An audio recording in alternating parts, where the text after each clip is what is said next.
초보 자취생을 위한 기본적인 등기 보는 방법에 대해서 설명을 드리겠습니다. 우선 등기란 무엇이냐라고 보면 등기는 토지 또는 건물의 소유자 아니면 은행 등기 근저당권 설정이라고 하는데 그런 것들에 대해서 나와 있는 요약되어 있는 서류를 등기라고 하고요. 이걸 보는 방법은 우선 이렇게 온라인에 들어가셔서 인터넷 등기소라는 곳을 찾아가시면 되세요. 여기서 열람하기를 누르시면 이렇게 주소를 적을 수 있는데요. 주소에다가 봉천동 867-12 867-12 이게 프라비다라는 오피스텔이거든요. 그럼 소재를 이렇게 검색을 하는데 너무 많아 이렇게 나오는데 이렇게 호실별로 나와 있는 집합 건물 구분 집합 건물을 개별 등기라고 합니다. 이게 개별 등기라고 하는 게 개별 등기는 호실별로 등기가 나눠져 있고 호실별로 집주인이 다른 경우가 대부분인 이런 케이스들입니다. 이게 아파트 그러니까 앞집과 우리 집의 집주인이 다르잖아요. 앞집은 앞집이 집주인이고 우리 집은 우리 아빠 우리 엄마가 집주인인 거 그런 것처럼 집주인이 다른 거 그리고 그런 게 똑같이 오피스텔도 옆집이더라도 대형인 경우에는 보통 집주인이 다 다르고요. 작게 되어 있더라도 이렇게 등기가 나눠져서 공동주택이라고 부르는 곳들이 있습니다. 그런 것들이 개별 등기고요. 그리고 통등기라고 하는 건 건물 전체가 등기가 하나가 있는 거예요. 그래서 집주인이 건물 전체를 다 소유하고 있기 때문에 호실별로 집주인이 다 막 다른 게 아니고 다만 이 집주인이 한 명이 또는 지분을 공유하고 있는 엄마 그 건물주 아저씨 그리고 그분의 와이프 이분 두 분이서 이 건물을 다 가지고 있다 이러면 통등기라고 얘기를 하고요. 똑같이 등기를 검색을 하게 되면 이거는 집합 건물 프라비다 이런 것들이 나오는 거고 오피스텔이고 아까 노고산동 이런 것들 검색을 하면 이런 거 검색을 하면 일반적으로 건물 토지 하나 건물 하나 요렇게 나오는데 요게 통등기라고 보통 얘기를 합니다. 건물 소유주가 한 명인 경우 이렇게 보통 나오는데요. 한 명은 아니죠. 지분을 공유를 한다라고 하면 건물 소유주가 두 명이긴 하지만 호실별로 집주인이 다르지 않은 것들을 이렇게 얘기를 하고요. 이렇게 했을 때 이거 선택해서 보기를 누르시면 여기에서 소유자 이렇게 나오는데 여기 지금 화면이 조금 바뀐데 선택 버튼을 또 누르면 지금 말소사항 현재 유효사항 이렇게 선택할 수 있는데 말소사항이라고 하는 거는 이전의 소유자들 이전에 지금은 효력이 발생하지 않은 다른 등기사항들도 다 나와 있는 것들이고 유효사항만이라고 하면 현재만 유효하고 과거의 내용들 예전에 집주인 누구였는지 예전에 이걸로 돈을 누가 얼마만큼 빌렸는지 이런 것들에 대한 내용들은 다 사라지고 현재 유효사항만 나오는 게 이렇게 선택을 해서 다음으로 넘어가시면 됩니다. 여기서 주민등록번호가 공개해서 뽑을 수도 있고 비공개해서도 뽑을 수 있는데 일반적으로 미공개로 우리는 하면 되고요. 미공개로 하면 지금 현재 얼마를 내라 라고 내용이 나옵니다. 그러면 결제 버튼을 누르면 돈을 내라 라는 화면으로 나오고요. 그렇게 해서 등기를 뽑으면 이런 등기가 나옵니다. 등기 내용이 나오면 여기는 건물에 대한 등기고요. 건물에 보면 표제부, 갑구, 을구 갑을 이런 내용이 있으니까 막 어려워지는데요. 표제부는 건물 전체에 대한 내용 아니면 또는 토지와의 관계에 대한 내용 이런 것들이 많이 담기기 때문에 크게 월세를 들어가는 우리에게는 크게 중요한 내용이 아니고 갑구, 을구를 중심으로 많이 봐야 되는데 갑구 내용이 뭐냐 하면 현재 여기 소유권 보존이 이 지금 건물을 처음 만들고 나서 내가 이게 주인이요라고 하는 사람이 나와서 이걸 지금 적었고 그거에 대해서 누가 이걸 소유를 가지고 있다 이런 것들이 적혀져 있는 게 갑구고요. 을구는 이걸 바탕으로 소유권 이해 대한 내용들, 이걸 바탕으로 소유권의 변동은 없지만 이 건물을 바탕으로 돈을 빌렸다, 뭐 이런 것들이 근저당권 설정, 아니면은 이 부분을 누구에게 소유권을 주진 않았지만 이걸 사용할 수 있는 권한을 다 줬다, 그런 것들, 전세권 설정 같은 것들이 여기 을구에 적히게 됩니다. 네, 그리고 요약본을 체크해서 나중에 출력을 하는 것들이 나오는데, 거기 뭐 요약본이라고 하면 지금 이 출력 앞에 나오는 거 여러 장 하는 게 아니고 막 여러 장, 2장, 3장 막 많이 나오는 건 10장 뭐 이렇게 나와요. 그런 것들을 다 요약해서 딱 지금 유효한 것들만 나오게 만드는 게 요약본. 네, 이렇게 서류가 나오게 됩니다. 네, 그러면 이 등기들에 있어도 되는 등기가 있을 거고 있으면 안 되는 등기들이 있을 건데요. 그게 어떤 건지 좀 얘기를 드리려고 합니다. 우선 있어도 괜찮은 등기, 이건 근저당권 설정이나 전세권 설정이라고 합니다.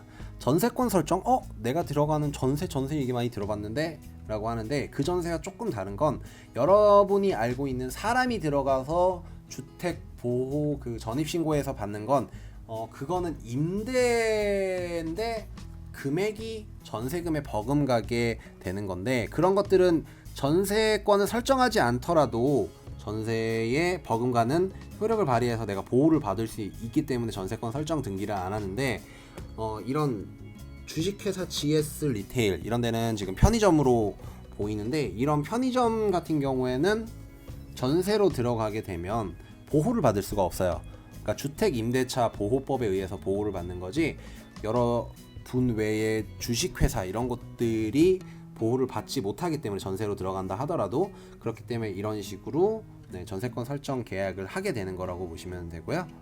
네, 그렇게 되는 거 외에 또 근저당권 설정 등기, 이거는 정말 많이 볼 거예요. 만약에 여러분이 등기를 뽑는다고 하면 건물을 살 때 내 돈 다 안 들이고 은행에 돈을 빌려서 대출을 해서 건물을 사는 경우들, 건물을 짓는 경우들이 많은데, 그럴 때 근저당권 설정이라는 게 설정이 됩니다. 이 건물을 바탕으로 내가 지금 은행이 얼마, 채권 최고액은 뭐 120%, 130%로 잡혀요, 뭐 이런 것들 내용이 있는데, 그것들 그냥 다 제껴두고 보면 채권 최고액이 얼마, 이 금액이 이 건물을 바탕으로 대출을 받은 금액이구나 라고 보시면 되고요. 거기에 대해서 채무자 내용이 있고 근저당권자 이렇게 설명이 적혀져 있습니다. 근데 아까 제가 말씀드린 게 이건 있어도 괜찮은 등기라고 얘기를 드렸는데, 그러면 이거는 있어도 되는 등기입니까? 무조건 있어도 생각 안 하고 들어가도 됩니까? 라고 할 수도 있어요. 근데 그래서는 안 되는 등기입니다. 이게 어떤 거냐면 얼마가 어느 부분에, 그러니까 전세권 같은 경우에는 아까 전에 1층에 뭐 제일 구석 뭐 이렇게 어디에 어떻게 설정되어 있느냐에 따라서 다른 내용이거든요. 그러니까 사채를 통해서 이 건물이 10억인데 9억 원을 빌린 경우들도 있을 거예요. 근데 임차 보증금이 지금 갚아야 되는 게 3억 원이야. 지금 내 앞에 들어있는 사람들, 다른 사람들의 보증금이 3억 원이다. 그럼 총 지금 건물이 12억 원 정도를 갚아야 되는 상황에 내가 지금 1,000만 원 뭐 또는 5천만 원을 들어가야 된다. 5천만 원을 들어가야 된다. 라고 하면 내 보증금이 위험할 수 있기 때문에 들어가면 안 되죠. 근데 그거에 대한 판단은 사실 아직 건물도 없는 우리들이 판단하기는 좀 어려우니까, 그런 건 보통 저는 추천을 드리는 게 이런 부동산을 잘 아는 지인의 도움을 받든지, 아니면 부동산으로부터 합당한 설명을 듣던지, 그렇게 해서 들어가도 되는, 있어도 되는, 일반적으로 많이 있는 그런 등기라고 보시면 되고요. 네, 그러면 있으면 안 되는 등기는 무엇이냐를 보면 되는데, 있으면 안 되는 등기는 여기 있는 요런 등기들입니다. 요 등기들이 뭔지에 대해서 설명을 드리면요, 가등기는 이 소유권 자체가 이제 다른 사람한테 넘어가요 라는 거를 이 사람이 지금 건물을, 난 이걸 지금 살 거야, 내가 지금 8억 원, 내가 한 지금 매매가가 7억 7,500짜리인데 내가 지금 한 6억은 줄 수 있는데 1억 6천은 한 달 뒤에 줄 거야, 1년 뒤에 줄 거야, 뭐 이렇게 하면서 예약을 건 거예요. 그래서 이건 벌써 넘어가겠다라고 법적으로 예약을 한 상태이기 때문에 이거는 소유권에 나중에 문제가 생길 수가 있거든요. 그래서 그런 등기, 가등기가 있는 경우에는 좀 무리하지 말고 정확하게 그 소유권에 대한 내용을 확인을 받고 집주인 그리고 부동산을 통해서라고 하면 직거래면은 거의 저는 무조건 하지 말라고 얘기를 드리고요. 집주인이 아닌 부동산을 통해서 하는 거라고 하면 부동산이 나중에 책임진다라는 전제 하에서 진행할 수는 있겠죠. 네, 그러면 신탁은 무엇이냐? 신탁은 건물을 바탕으로 이걸 대출을 받을 수도 있겠지만, 그러니까 대출은 근저당권 설정이라고 되거든요. 그 근저당권 설정을 하면 대출이 나오면 뭐 한 60%, 50% 이렇게 나오는, 좀 낮게 나와요. 소유권이 넘어가 있는 건 아니기 때문에.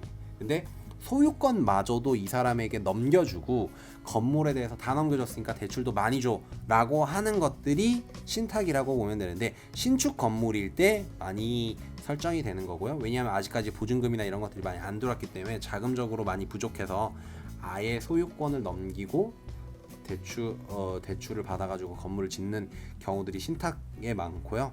이런 경우들은 또한 부동산의 정확한 확인을 받고 들어가야 되지, 직거래는 절대 하시면 안 되는 건물이라고 보시면 됩니다. 네.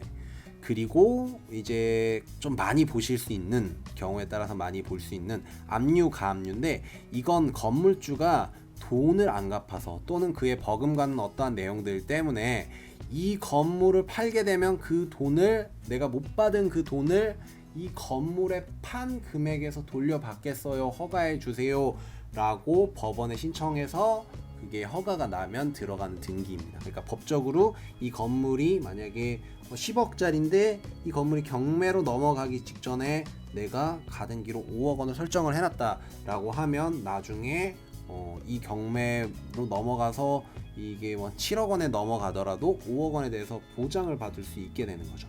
그래서 가압류를 먼저 걸어놓는 그런 내용들이라고 보면 되는데, 그러니까 이런 가압류가 있으면 사실상 지금 좀 채무적으로 많이 문제가 있는 사람이다 라고 보실 수 있기 때문에, 저는 그래서 가압류가 있으면 그 내용이 합당하지 않으면 이것 또한 들어가지 말라고 얘기를 드립니다. 그리고 정말 중요한 내용인데, 경매 개시 결정 등기라는 게 있습니다. 이건 앞에서 말씀드렸던 가압류 또는 그걸 건물을 담보로 대출을 해서 돈을 빌려서 쓰다가 그 돈을 못 갚게 되는 경우, 은행 같은 데서 경매를 진행해야 되잖아요. 그러면 경매 개시 결정 등기, 자, 이 건물은 지금 경매가 진행되고 있는 거야, 그러니 아무도 들어오지 마 라는 걸 설정한 거죠. 그렇기 때문에 이게 되어 있는 것들은 들어가면 안 되세요. 지금 경매가 진행돼서 소유권이 다른 사람한테 넘어갈 예정이기 때문에. 그리고 참고로 여기 지금 빨간 줄이 되어 있는 건 지금 효력이 없다라는 거거든요. 그러니까 경매로, 이게 2002년도에 경매가 돼서 한 2003년 뭐 이럴 때 경매로 낙찰을 누군가가 받았겠죠. 그래서 더 이상의 이 내용이 효력이 없기 때문에 빨간 줄로 밑줄이 되어 있는데, 경매로 되어 있는 게 찾기가 너무 힘들어서 제가 가지고 있는 것들 중에 효력이 더 이상 없는 내용을 좀 받아와서 이렇게 빨간 줄로 되어 있어요. 그건 참고하시면 되고요. 네, 그리고 임차권 등기 명령이라는 게 있습니다. 임차권 등기 명령은 뭐냐면, 이 건물에 나 말고 나 전에 먼저 다른 세입자가 이 건물에 보증금을 내고 들어간 거예요. 근데 보증금을 나올 때 못 돌려받은 거예요. 난 계약 기간은 만료됐고 난 딴 데로 가야 되는데. 그래서 세입자가 다른 데도 못 가니까 다른 데로 이전을 하면 그 보증금을 더 이상 못 돌려받을 수 있는 경우들이 생기거든요. 그래서 그걸 등기, 그러니까 이 소유권에 관한 사항에 그 등기에 이걸 넣어버리는 거죠. 그래서 내 보증금이, 이 건물이 나중에 팔리거나 아니면 내 보증금을 다 갚기 전엔 이 건물 못 팔아 라고 하면서 적는 게 이 임차권 등기 명령이라고 보시면 됩니다. 이게 왜 아까 전에 경매 개시 결정 등기랑 이게 빨간 별표로 쳐놨냐면, 이 경매 개시 결정이나 임차권 등기 명령이 있으면 이 건물은 지금 소유권이나 돈적으로 문제가 있는 건물이야 라는 걸 벌써 한 거기 때문에, 그런 건물에 여러분이 들어가시면 법적으로 더 이상 너는 알고도 들어갔으니까 법적인 효력을 못 받아 라고 얘기가 돼버려요. 그렇기 때문에 이런 법의 보호를 받을 수 없기 때문에 들어가지 말라고 얘기를 드리는 겁니다. 하지만 뭐 이런 것들 뭐 앞에서 뭐 경매나 임차권 등기 변경은 좀 문제가 있겠지만 그래도 있더라도 가능한 경우는 있습니다. 있으면 무조건 못 들어가냐 이런 건 아니고요. 합당한 이유가 있고 그 이유가 증명이 된다면 네, 들어가 볼 만하죠. 진짜 괜찮은 매물이라고 하면. 다만 그러한 합당한 이유가 있는 걸 증명하지 아니면 그러니까 합당한 이유도 없고 그걸 뭐 있다 하더라도 그걸 증명할 수 없는 경우면 네, 저는 믿고 걸으라, 들어가지 마라 라고 얘기를 드리고 싶어요. 네. 그 얘기를 드리고 싶어서 이렇게 내용이 정리가 된 거고, 근데 이런 경우들 말고도 참 내용들이 많을 거예요. 그래서 여러분이 저는 최대한 이런 등기를 좀 볼 줄 알고 집에 들어가시는 게 제일 좋을 거라고 생각을 하고요. 그게 아니다라고 하면 부동산을 통해서 하시는 걸 추천을 드리고, 부동산을 저는 이제 지방은 저도 이제 좀 내용을 잘, 왜냐하면 서울에 있다 보니까 서울 시세나 이런 것들은 대충 알고 하는데, 지방은 제가 뭐 수도권 다른 쪽만 하더라도 잘 모를 수 있지만 서울에 관해서 혹시 뭐 내가 집을 알아보는데 등기 보는 게 너무 어려워요, 근데 부동산도 못 믿고 가겠어요, 뭐 이러면 저한테 연락 주시면 제가 관악이나 신촌인 경우에는, 그리고 뭐 강남이나 제가 아는 부동산들이 있어요, 진짜 정직하게 하는 부동산, 그런 데들 한번 소개시켜 드릴 수 있고. 네. 등기 보는 방법 많이 어렵습니다. 근데 막 내 돈이 1,000만 원이 넘어간다고 하면 꼼꼼하게 알아보고 들어가셔야 돼요. 그게 아니면 정말 보증금 잃는 경우들 많이 봤습니다. 나중에 문제되는 경우들 많이 봤으니까 꼼꼼하게 챙겨서 여러분의 보증금을 네, 잘 보호받으실 수 있기를 기원하도록 하겠습니다. 그러면 오늘도 좋은 집 구하시고, 저는 집 구하는 남자, 집 구하는 거 도움 주는 남자, 집구남 미스터 찐이었습니다.